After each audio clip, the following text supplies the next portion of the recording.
Ce soir, le titre de mon message, c'est « Crois et reçois ». Crois et reçois. Seigneur, on veut te bénir, te rendre grâce pour la vie de ce jeune homme, Seigneur Dieu, que tu l'as touché dimanche passé. Seigneur, merci qu'il est avec toi ce soir. Merci, Seigneur, que chacun de nous avons donné notre vie à Jésus. Et sinon, nous allons le faire ce soir. La parole de Dieu nous dit « Crois et reçois ».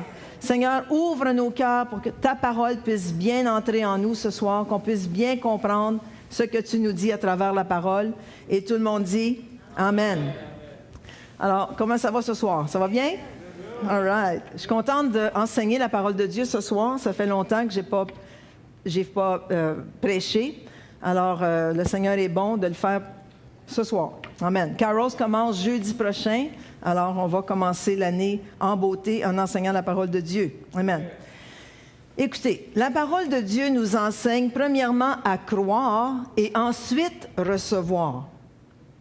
La parole de Dieu nous enseigne à croire et ensuite recevoir. Mais ce qui arrive, c'est que nous voulons toujours voir avant de croire. Hein? Ça s'appelle le syndrome de Thomas. Okay? Si je ne vois pas les clous dans les mains de Jésus, si je ne vois pas son côté percé, je ne croirai pas. Okay? Le syndrome de Thomas. Alors souvent, nous les chrétiens, on veut voir avant de croire, mais c'est pas ça la foi. La foi, c'est croire et ensuite reçoit. Okay? Notre focus est souvent sur le problème au lieu de sur la réponse au problème que seul Jésus peut nous donner. Okay? La Bible nous enseigne que nous devons croire, que nous avons, écoutez-moi bien, déjà reçu dans le monde spirituel avant de le voir se manifester dans le monde naturel. Je répète, la Bible nous enseigne qu'on a déjà reçu dans le monde spirituel avant de le voir se manifester dans le monde naturel. Mais le problème est que nous sommes une génération ou une société, comment je dirais, une société de service à l'auto. On est une société de service à l'auto. On va au McDo, on donne notre commande, on paye, puis 3 minutes plus tard, on reçoit. Mais c'est pas comme ça la foi. OK? On s'attend à tout ce qui est rapido, presto, Internet, tout de suite. On a tous des cellulaires parce qu'on veut appeler tout de suite. On texte, on envoie des Twitter, on va sur Facebook. Pourquoi? Parce qu'on veut tout de suite, tout de suite, tout de suite, tout de suite. On est une génération rapide, technologique. OK? Si on ne voit pas dans 5 minutes, on abandonne. Ah, ça marche pas. Mais c'est pas comme ça la foi. C'est pas comme ça. Quand on est allé à Québec, quand je suis allée à Québec pour les femmes, on est allé souper ensemble, les femmes, puis après le souper, on a dit, il faut se dépêcher. Au lieu de prendre un café ici au resto, on va s'en aller à la salle, parce que les femmes arrivaient bientôt. On va arrêter au Tim prendre un café. Alors, on arrête au service à l'auto, on donne la commande, on paye, puis là, il y avait une camionnette devant nous. On regarde l'heure, ça faisait 2 minutes, 3 minutes. 5 minutes, 6 minutes. Et là, wow, commande, on est pressé, let's go. Là, je regarde la plaque Ontario. J'ai dit, ça y est. C'est un Ontarien qui ne parle pas français, puis une fille au comptoir qui ne parle pas anglais. Alors, c'est pour ça qu'il n'y a pas de communication. Mais on veut tout avoir rapido, presto. Puis on était impatientés parce que ça faisait au moins 5 minutes qu'on attendait. OK? C'est pas comme ça dans la vie chrétienne. On marche par la foi et non pas par la vue. C'est le contraire avec le monde d'aujourd'hui. Tout le monde veut voir avant de croire, mais la foi, c'est pas ça. Il faut croire avant de voir. Puis Jésus nous enseigne une leçon très importante dans Marc 11. Alors, on va regarder ensemble la leçon que Jésus a enseignée à ses apôtres dans la leçon du figuier. Marc 11, versets 12 à 14.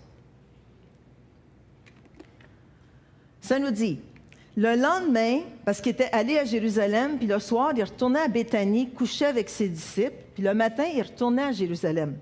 Alors, ça nous dit, le lendemain, après qu'ils furent sortis de Béthanie, Jésus eut faim. J'arrête là.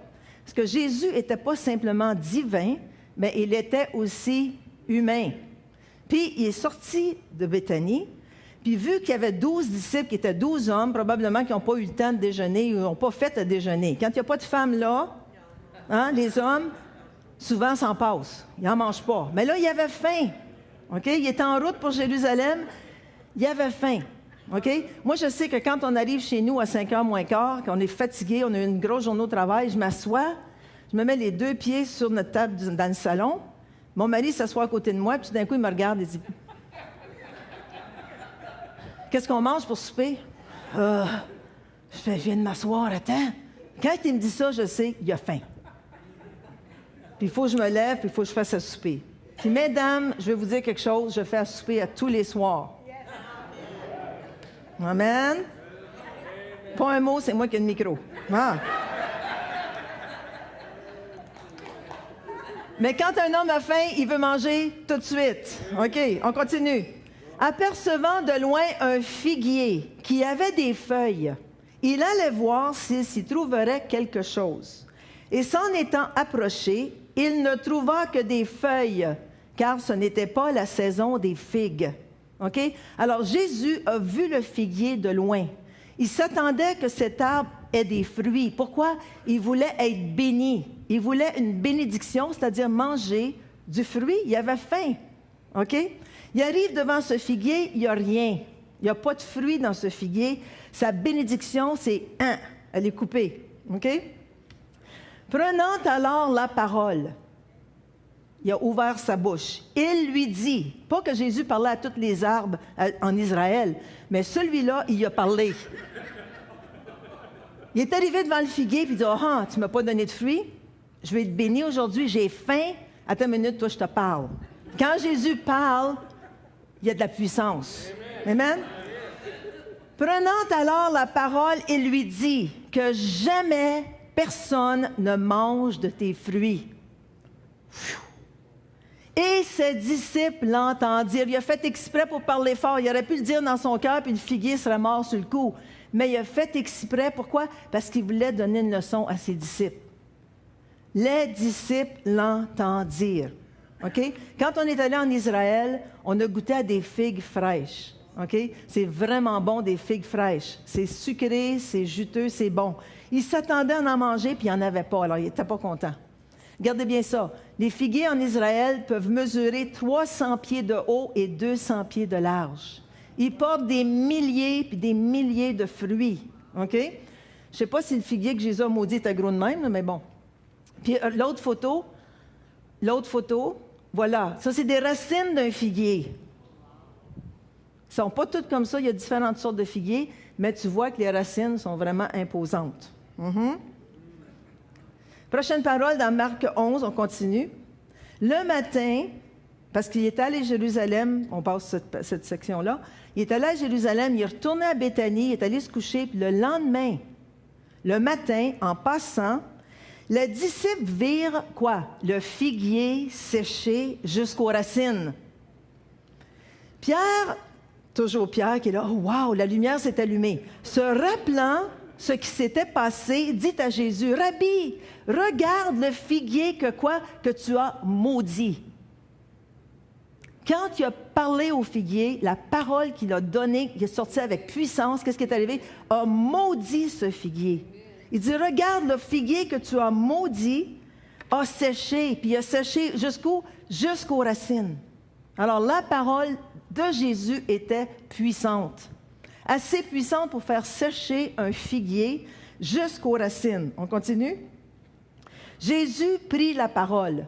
Dans la parole vivante, ça nous dit « Jésus saisit l'occasion ». Ses apôtres étaient tous là « Wow! » Puis là, Jésus a saisi l'occasion. Pourquoi? Pour leur montrer un principe biblique. Écoutez bien ceci. Il leur dit « Ayez foi en Dieu ». Dans le grec, ça dit « Ayez la foi de Dieu ». Je vous le dis en vérité, si quelqu'un dit à cette montagne, le mot montagne, écoutez-moi bien, c'est ici la révélation que j'ai eue. Le mot montagne, ça veut dire dans le grec, ce qui est élevé devant toi.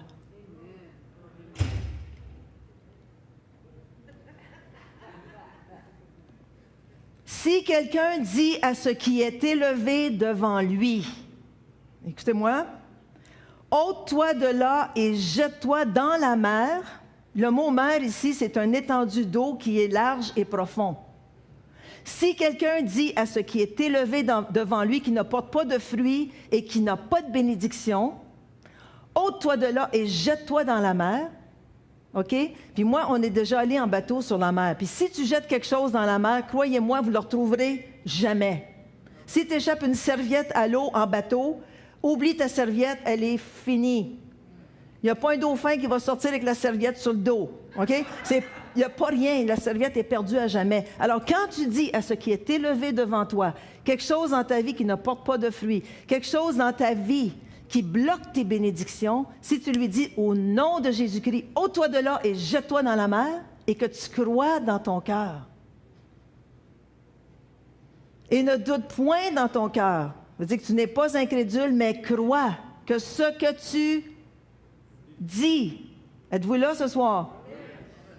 Mais crois que ce que tu dis arrive, il le verra s'accomplir. Dans le grec, ça nous dit « ce sera ». Si tu dis à ce qui est élevé devant toi, qui ne porte pas de fruits dans ta vie, qui bloque tes bénédictions, ôte-toi de là et jette-toi dans la mer. Et si tu ne doutes pas dans ton cœur que ce que tu dis va arriver, ce sera.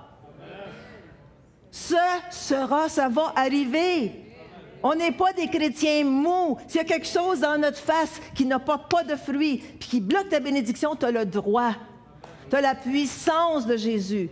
Tu peux le dire à ce qui est devant toi, ôte-toi et jette-toi dans la mer. Puis ça va arriver, ce sera. Principe que Jésus est en train de montrer à ses disciples. Amen? Puis c'est pas nous qui le fait, c'est Dieu qui le fait pour nous quand on croit qu'il peut le faire. Amen? Josué devant le mur de Jéricho, j'ai aimé Luc ce qu'il a prêché parce que ça ressemble beaucoup au message que je donne ce soir.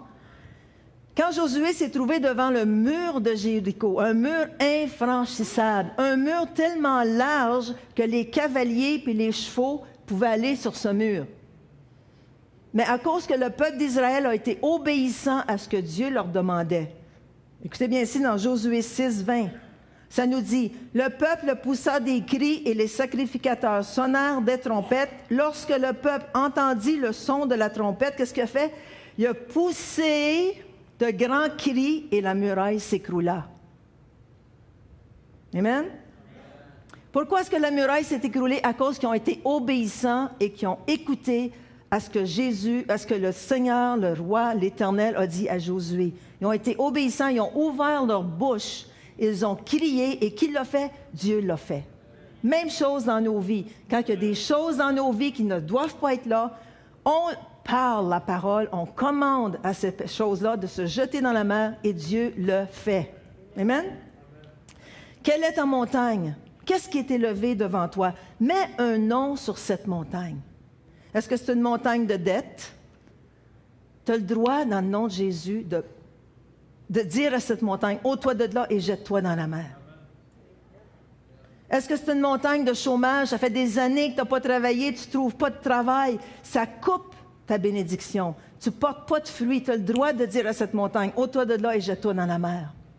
Puis après ça, tu fais ce que le Seigneur te dit de faire. C'est-tu un mariage brisé? C'est une montagne de mariage brisé? C'est une montagne d'enfants rétrogrades et rebelles? C'est une montagne de rejet, d'amertume, de rancune? C'est une montagne d'inquiétude, de dépression? C'est une montagne de maladie? On a le droit de dire à ces montagnes de s'enlever de notre chemin. Amen? On a la puissance dans notre bouche. Alléluia. Jésus continue sa leçon dans le verset 24. C'est pourquoi je vous le déclare. Jésus est en train de dire à ses disciples, lorsque vous demandez quelque chose dans vos prières, ouvrez votre bouche, demandez avec force, demandez, ouvrez votre bouche. Quoi que ce soit que vous demandiez, croyez. Le mot croyez veut dire soyez persuadés, faites confiance que vous l'avez quoi? Déjà reçu. C'est ce que ça veut dire déjà reçu dans le grec? Ça veut dire prendre avec la main et saisir. C'est ce que ça veut dire dans le grec. Prendre avec la main et saisir et ramener à toi. Croire que vous l'avez déjà reçu. Saisir dans l'esprit, le ramener à vous. Et cela vous sera accordé. C'est le même mot grec. Et cela sera. C'est puissant ce que je vous dis là. C'est Jésus qui le dit. Lorsque vous demandez quelque chose avec votre bouche, quand vous le dites, quand vous le demandez fortement, quoi que ce soit que vous demandiez, c'est sûr, selon sa volonté. Si tu demandes une maison de 500 000 $ quand tu n'es pas capable de payer ton loyer à 500 $ par mois, oublie ça. OK? Il faut que tu demandes selon sa volonté. Quoi que ce soit que vous demandiez selon sa volonté, croyez que vous l'avez déjà reçu et vous le verrez. Et cela vous sera accordé. OK? C'est un peu comme la femme avec la perte de sang. On se souvient d'elle, hein? Dans Marc 5, 27 à 29, ça nous dit, cette femme, ça faisait 12 ans qu'elle avait des pertes de sang. OK? Les messieurs, si vous ne savez pas d'où venaient ces pertes, demandez à vos femmes à la maison. Mais elle avait une perte de sang depuis 12 ans. Il n'y a rien qu'elle n'avait pas fait. Elle est allée voir tous les médecins, elle avait dépensé tout son argent et elle n'était pas guérie. OK? Alors, elle a entendu parler de Jésus. Dans Marc 5, 27 à 29, ayant entendu parler de Jésus, elle vint dans la foule par derrière et toucha son vêtement. Écoutez bien verset 28. Car elle disait, si je puis seulement toucher ses vêtements, je serai guérie. Avant de le recevoir, elle l'a confessé de sa bouche. Si je peux juste aller toucher ses vêtements, je serai guérie. Je vais obtenir ce que j'ai demandé. Au même instant, dites au même instant, la perte de sang s'arrêta et elle sentit dans son corps qu'elle était guérie de son mal. Elle a reçu avant même de toucher. Pourquoi? À cause qu'elle l'a confessé, est allée le saisir, puis elle l'a reçu, puis elle l'a eu instantanément. OK? Jésus s'est retourné, lui a dit, ta foi t'a sauvé. Elle a entendu parler, elle a confessé de sa bouche, elle a cru avant de recevoir et elle a reçu. C'est ça la foi. Tu crois que tu l'as déjà reçu et tu le vois s'accomplir. OK?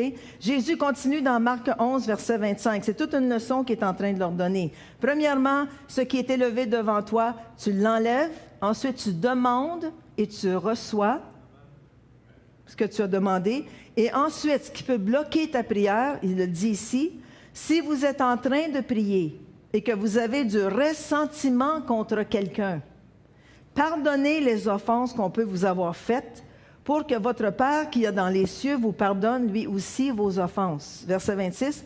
Mais si vous ne pardonnez pas, votre Père qui est dans les cieux ne vous pardonnera pas non plus vos offenses. Alors, c'est important. On prie, on croit qu'on l'a déjà reçu, puis on le voit s'accomplir, mais si on ne pardonne pas, je m'excuse, ça met un blocage à vos prières. Ça, c'est de la base de la vie chrétienne, mais il y a beaucoup de gens qui l'oublient. Ils prient, puis Seigneur, comment ça fait que je ne reçois pas? Comment ça fait que je ne reçois pas? Mais en veux-tu à quelqu'un? Oui, je pense que oui, mais pardonne. Pardonne, puis tu vas voir tes prières être répondues. OK? Il y a des fois qu'on prie, on demande, on croit qu'on reçoit, puis on ne le voit pas s'accomplir tout de suite. OK? C'est ce que ça vous est arrivé, vous? Est-ce qu'il y en a? OK? Alors, ça s'appelle un temps de patience. Il faut être patient. Tu l'as demandé, tu crois dans ton cœur que ce que tu as demandé, c'est selon sa volonté. Tu sais que tu l'as déjà reçu dans l'esprit, mais tu ne l'as pas encore vu se réaliser dans le matériel ou dans le naturel. Qu'est-ce que tu fais? Tu continues à planter la parole dans ton cœur. Tu continues à aller chercher des versets qui correspondent à ta prière et tu les mets dans ton cœur et tu les confesses. Il y en a qui disent, mais où est-ce que je peux trouver ces versets-là? Achète-toi une concordance. Va chercher les paroles qui équivalent à ce que tu demandes. Tu es malade? Va chercher toutes les paroles sur la guérison. Commence à les mettre en toi comme des semences. Puis vous allez voir que ça va pousser. Vous allez voir que vous allez commencer à confesser. Au lieu de dire, je suis tellement malade, tu vas dire, par ses meurtrissures, je suis guéri. Puis là, la guérison va se manifester. La guérison va se développer en toi. Puis un matin, tu vas te lever et dire, hey, j'ai plus mal. Hey, je suis complètement guéri. Hey, j'étais dépressif, puis j'ai trouvé des paroles pour m'encourager, puis me dire que j'ai la joie dans mon cœur. Puis à un moment donné, tu te lèves, mais je ne suis plus dépressif. Pourquoi? Parce qu'il faut continuer à semer la parole dans nos cœurs. Nous, ça fait 36 ans qu'à tous les jours, on met de la semence en nous. Alors, quand on demande quelque chose, on sait d'avance qu'on va l'avoir parce que c'est dans la parole de Dieu. On n'est pas obligé de se poser la question, mais Jésus, veux-tu me guérir? Non, on sait que Jésus guérit. C'est inclus dans ton salut. C'est venu avec le package. C'est venu avec le cadeau du salut, la guérison. Hey, es-tu obligé de vieillir? Non, je rajeunis comme l'aigle. Ça vient dans le paquet du salut. Je ne veux pas vieillir, moi. Je ne vieillis pas, j'avance en âge. C'est Madeleine qui me dit ça, là. Je prends tout ce qu'elle me dit. Amen. Alors, ce serait une folie de la part d'un agriculteur qui s'attendrait à une récolte s'il n'a pas semé au printemps. Alors, c'est la même chose avec nous. Des fois, on s'attend à ce que la parole de Dieu, qu'on reçoive des guérisons, qu'on reçoive, mais on ne plante pas la parole en nous. Alors, qu'est-ce qui reste en vous? C'est des mauvaises herbes, c'est de l'incrédulité. Alors, attention, c'est important de continuer à semer la parole de Dieu dans votre temps d'attente. OK? Dans Marc 4, 20, ça nous dit « D'autres reçoivent la semence dans la bonne terre. » Nos cœurs doivent être la bonne terre. Ce sont ceux qui entendent la parole, la reçoivent et portent du fruit, 30, 60 et 100 pour un. C'est un principe biblique. Ce que tu sèmes, tu vas le récolter. OK? Maintenant, après qu'on a prié, on a cru, on reçoit, on plante la parole dans nos cœurs, maintenant, il faut persévérer. Il ne faut jamais lâcher prise. Il ne faut jamais lâcher prise. Il faut s'agripper et tenir ferme dans la parole de Dieu. Il faut tenir ferme dans la foi. J'ai lu un témoignage d'un certain capitaine Henry Dempsey. OK? Si tu peux mettre la photo de l'avion, je ne sais pas si la photo va être très belle, là. Mais ce monsieur, le 3 septembre 1987, c'est une histoire qui date de loin, mais c'est juste pour vous montrer la persévérance. Ce capitaine Dempsey est parti de Lewiston, Maine, pour se rendre à Boston, avec son copilote qui s'appelait M. Boucher. Cet avion était vide quand ils sont partis. Ils s'en allaient à Boston chercher des passagers. Il était juste les deux, pilote et copilote. Puis ils sont montés à 4000 mètres, 4000 pieds d'altitude. Puis le capitaine, à un moment donné, a entendu un bruit bizarre en arrière. Ça vibrait dans l'avion. Alors, il a dit à son copilote, M. Boucher, « Je te donne le pilotage, je te donne la commande, et moi, je vais aller voir ce qui se passe en arrière. » Alors, il s'en va en arrière, puis en s'en allant en arrière vers la porte, vous voyez, la porte est en arrière de l'avion. Puis quand on ouvre la porte, qu'est-ce qu'il y a? C'est des escaliers. Alors, il a vu, en arrivant en arrière, que la porte avait été mal fermée par ses équipiers de la piste d'atterrissage. Alors, ce qui est arrivé, quand il est arrivé vers la porte, ils ont frappé 2-3 grosses turbulences, puis il est tombé sur la porte. En tombant sur la porte s'est ouverte. Ça, c'est une vraie histoire. Quand il s'est senti projeté dans les airs, à 4000 pieds d'altitude au-dessus de l'Atlantique. Alors, la première chose qu'il a faite, il s'est agrippé. Si vous voyez, il y a une raille. Quand un escalier descend comme ça, il y a une raille. OK? Puis dans le milieu de la raille, il y a une espèce de fil. Alors, il y a eu le réflexe de s'agripper après le fil, puis il était la tête par en bas. À moitié du corps dans l'avion, mais l'autre moitié en dehors. Imaginez-vous, le gars, 200 000 à l'heure, les vents qu'il frappait. Tellement fort les vents que sa chemise a été déchirée au complet. Là, dans l'avion. Alors, quand le copilote, il ne savait plus ce qui se passait, mais il y a une petite lumière rouge qui s'est mise à flasher en disant, la porte s'est ouverte, l'escalier est descendu.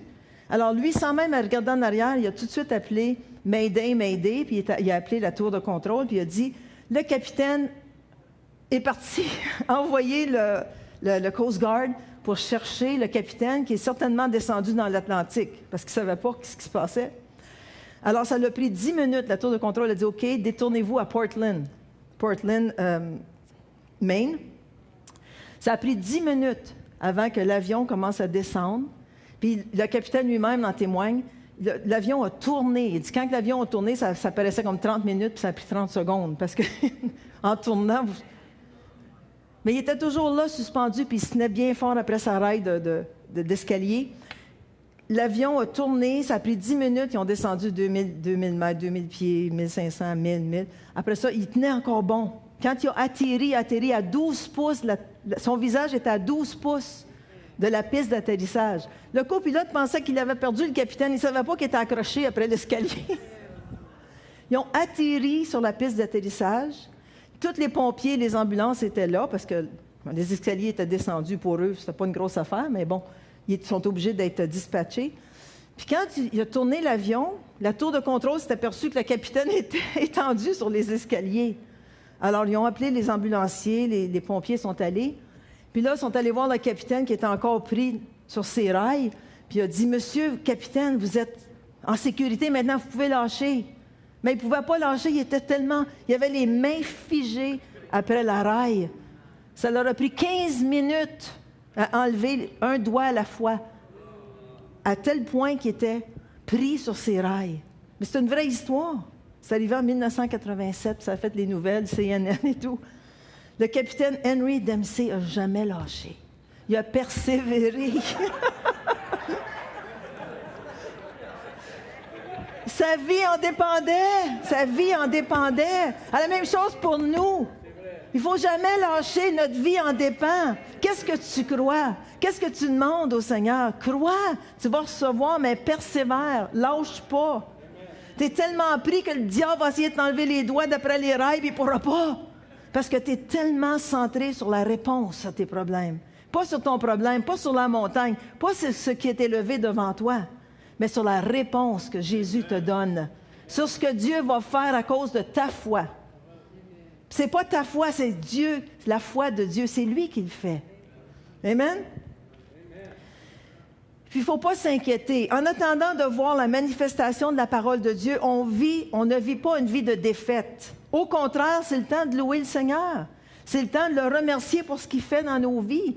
Il n'y a rien qui plaît plus au Seigneur que des actions de grâce. Même si on n'a pas vu la réponse encore concrètement, il faut le louer. Dans Philippiens 4, 6 et 7, ça nous dit « Ne vous inquiétez de rien. » Les femmes, je vous parle, ne vous inquiétez de rien. Amen? Mais en toute chose, faites connaître quoi? Vos besoins à Dieu par des prières et des supplications avec des actions de grâce. Vous avez demandé, vous croyez que vous l'avez déjà reçu? Commencez à le louer pour sa réponse. Merci Seigneur, merci Jésus que tu me donnes ce que je t'ai demandé. Puis vous allez voir les choses tomber en place dans votre vie. Vous allez voir, vous étiez malade hier, vous êtes mieux aujourd'hui, vous allez être complètement guéri demain. Mais commencez à louer le Seigneur, commencez à rendre grâce au Seigneur. Et la paix de Dieu, combien est-ce qu'on a besoin de paix aujourd'hui? Hein? Combien est-ce qu'on a besoin de paix? Et la paix de Dieu qui surpasse toute intelligence gardera vos cœurs et vos pensées en Jésus-Christ. OK? Il y a des chrétiens qui, au lieu de se centrer sur la puissance de Dieu à répondre aux problèmes, ils se centrent sur le problème. Et ils deviennent amers. « Ah ben là, moi, si Dieu ne me répond pas, là, c'est final. » Ils commencent à confesser des paroles de défaite. « Ça ne marche pas. » Je m'excuse, c'est comme mettre de l'eau salée sur une semence. Ça marche. Commence à confesser la parole de Dieu au lieu de confesser la défaite. Commence à rendre grâce à Dieu pour la réponse au lieu de dire ça ne marche pas, puis Dieu ne répond pas aux prières, puis il ne répond jamais à mes prières, il répond aux prières de Denise Caglioni, il répond aux prières du pasteur Jean, il répond aux prières de Patrick, mais moi, il ne veut rien savoir de moi. Non! Au lieu d'avancer, tu te recules. Il y en a qui perdent leur joie, le goût de vivre, puis qui abandonnent tout. Hein, combien de chrétiens qu'on a vus? Ah ben moi, j'ai demandé au Seigneur là, de me donner un mari, puis de me donner une femme, puis j'en trouve pas, puis il n'y en a pas. Ils sont tous laids, ceux qui viennent à l'église. Commence à dire, Seigneur, merci pour l'homme que tu me prépares. Ça va être le super beau, le plus beau, Seigneur. Puis même s'il n'est pas si beau, je vais le trouver beau. Amen. Abandonnez pas le Seigneur pour ça. Come on. On continue, on avance, on met la parole dans nos cœurs, dans nos vies. Man, on est-tu chrétien ou on ne l'est pas? On n'est pas des gens qui reculent parce que, bon, le pasteur ne m'a pas regardé, ben moi je viens pas à l'église, là.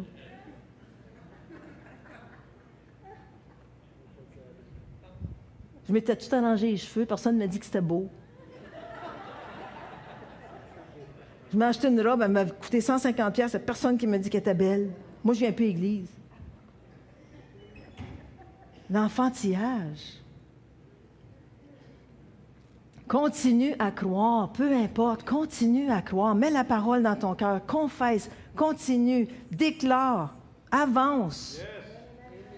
S'il y en a un qui a cru, c'est bien Abraham, le père de la foi. Hein, il avait 100 ans, le bonhomme. Ça faisait 20 ans que le Seigneur lui avait dit qu'il était pour avoir un fils. Quand il a dit avec 80 ans, ça se pouvait encore à 80 ans que lui soit encore assez en forme pour avoir un petit. Mais le Seigneur a dit, il faut que tu sois patient, Abraham. Tous les soirs, va dehors, regarde les étoiles, compte les étoiles. Ça va être tes fils. Regarde les étoiles. À tous les soirs, il sortait dehors, regarder les étoiles. Quand il était tanné de regarder les étoiles, le jour, il dit, sors dehors, compte le sable. Regarde le sable, là, tous les petits grains, ça va être tes enfants. 80 ans. Ça lui a pris 20 ans. Je ne sais pas s'il a essayé pendant toutes ces années-là. Mais ça ne marchait pas, son affaire. Il a fallu qu'il soit patient. Rendu à 100 ans, ça y est, il dit, la promesse de Dieu va s'accomplir. Veux pas. Je te dis, Dieu, c'est ton temps, je le sais. Puis miraculeusement, à 100 ans, sa femme avait 99 ans. Quand il a dit ça, il a dit, es-tu malade? Voyons donc. Oui, mais Dieu me l'a promis. Voyons donc.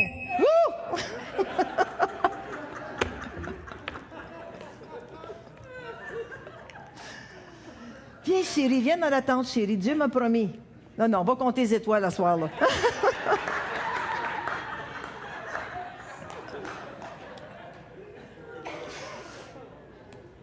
Mais il n'a pas douté, ça nous dit dans Romains 4:20. Il ne douta point par incrédulité au sujet de la promesse de Dieu. Dieu y avait promis. Ça faisait 20 ans qu'il attendait, mais à 100 ans, quand 100 ans a sonné, Abraham, il n'y avait plus d'espoir humainement. Dieu a dit, mon fils, t'es prêt. Puis miraculeusement, c'est arrivé. Puis Sarah, à 99 ans, son sein était stérile, c'était sec cette affaire-là. Mais le Seigneur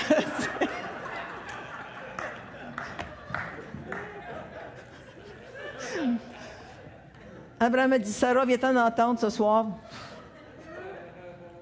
OK. Alors, il ne douta point au sujet de la promesse de Dieu. Tu l'as promis, ça va arriver, Seigneur. Mais, écoutez, c'est ça le point ici. Il fut fortifié par la foi. Il a cru, il a dit, Seigneur, ça fait 20 ans que j'attends, j'ai compté toutes les étoiles, j'ai compté les grains de sable. Sarah est prête à soir, elle me dit, oui, let's go. Puis, il a été fortifié par la foi. Puis, il a donné gloire à Dieu.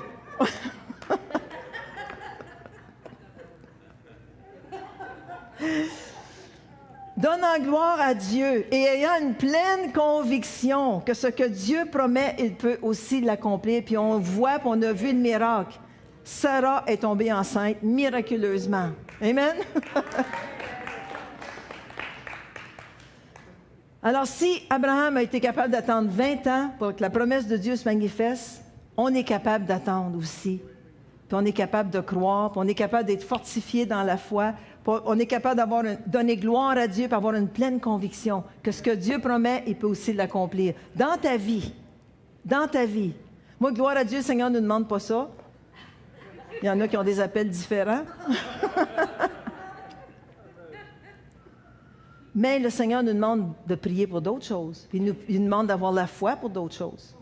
Amen. Quand on a acheté le bâtiment, le Seigneur a dit, crois que tu l'as déjà reçu, tu vas le voir s'accomplir. Puis c'est ça qu'on a vu. On l'a vu.